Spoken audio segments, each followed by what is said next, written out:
friends, Felicity here today with a new layout for the Hip Kit Club using the May kit from 2017. This layout, believe it or not, is actually my fourth I've done 4 layouts with this kit. I've done a mini album and I've done 2 Project Life pages. So yeah, and there's still lots left in the kit. So I was kind of just using, I guess, what was left, but there was still plenty, as you will see, to create a layout here. Now, I love these watercolors that came in the color kit from Prima. And you can probably see there, I didn't really have any direction at all. I wasn't really thinking too much because I had no idea what photo I was using either. All I had in mind was I wanted to use my watercolors and I wanted to use my stamps. That was it. Now, with the watercolors, just be careful when you put them down that the colors that go next to each other blend nicely, because otherwise your colors will get a little bit muddy. And you can see there where I've got the orange there, where is it, on the kind of like the middle on the left, I guess, a little bit, and it's gone a little bit brown, but it still looks fine because I cover most of it up anyway. But just be careful when you put your colors down, that's all, that it doesn't end up like mud. So now I pulled out the stamps which came in the Project Life kit from Crepe Paper Oasis, and I just love the font. It's like such a good size, and it's just a really nice stamp, and I'm going to be using it lots and lots, I can tell you that. Now I am using a archival ink pad here, which is the Stays On in just black, I assume. I don't know.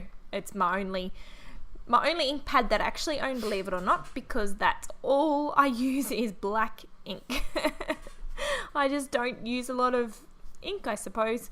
Anyway, that ink is really good because it's not running. It's not going to run because of the mixed media underneath it, and because I add a little bit, some paint splatters and things on top of it too. So make sure when you use an ink that you use, an archival ink that won't bleed and run all over the page. And now I'm stamping my daughter's name, Noni, and I'm stamping the number 2 because she's 2. And we call her Missy sometimes, Missy Moo, or yeah, So I just put that down just to mix it up a little bit because, having Noni and a number 2 kind of just didn't, I don't know, it just needed something else in there, I suppose. So eventually, yes, I chose that photo of my daughter, and if you could see her face, seriously, she is far from a girl here.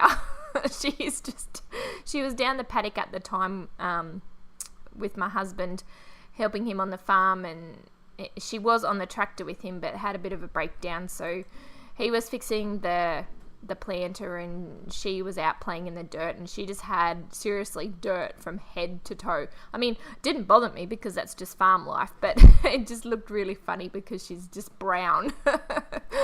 Hence why the photo's black and white probably too, but yeah, she just loves being down there, so she spends a fair bit of time outside. Okay, so off camera, I ended up doing some blanket stitching around the edge and popped down it's like a light beige browny color, I suppose. Believe it or not, I didn't think it was gonna look any good, but in the end it actually does because it tones it down a bit. There's so much color going on, it's just like crazy.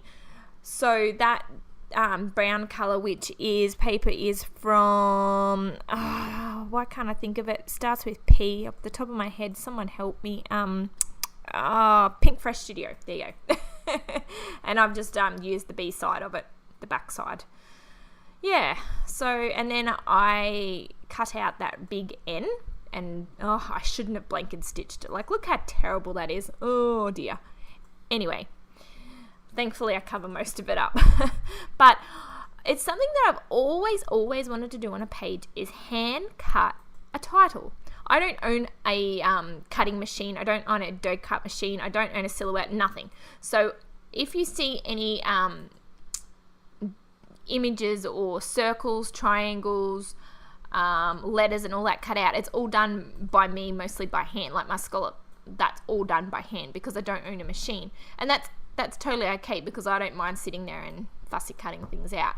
But yeah, I really want to do a hand cut big title on a page, and I've been thinking about it for so long, and I don't know. I'm being held back and I don't know why I haven't done it. I really need to try and do it, don't I? Yeah.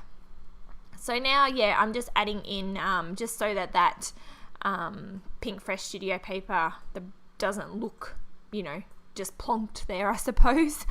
I just start embellishing and adding bits and pieces there. And that little camera thing says a fine dandy day. I think, is it fine dandy day? Which is from the bottom of the Dear Lizzie paper. So yeah, that seems to look really, really good there. And now, yeah, I end up doing some hand stitching. And then I pretty much just grab out whatever embellishments I've got left from the kit. And yeah, you'd be amazed. Actually, when I didn't end up filming the whole thing because I end up finishing it in the dark, and unfortunately I don't have cameras for lighting. So, unfortunately, yeah, you see most of it here and then you'll see it finished. So I'm sorry. But you'll see that I've added in so many embellishments. Yeah, there was actually quite a few left, believe it or not, despite what I got from the kits. And that's where, Hip Kits is great for value for money, seriously. And these, I'm just using some Shimmers sprays here for splatters, which are from past colour kits as well. Can't tell you what month, sorry. But they'll be all on if you go to the Hip Kit website, www.hipkitclub.net, you'll be able to find them. And I love that smile sticker, and I just couldn't get it to work either. But I'm nearing the end, so I'll just let you finish watching. If you've got any questions, let me know. I'll leave links to all blogs in the comment section.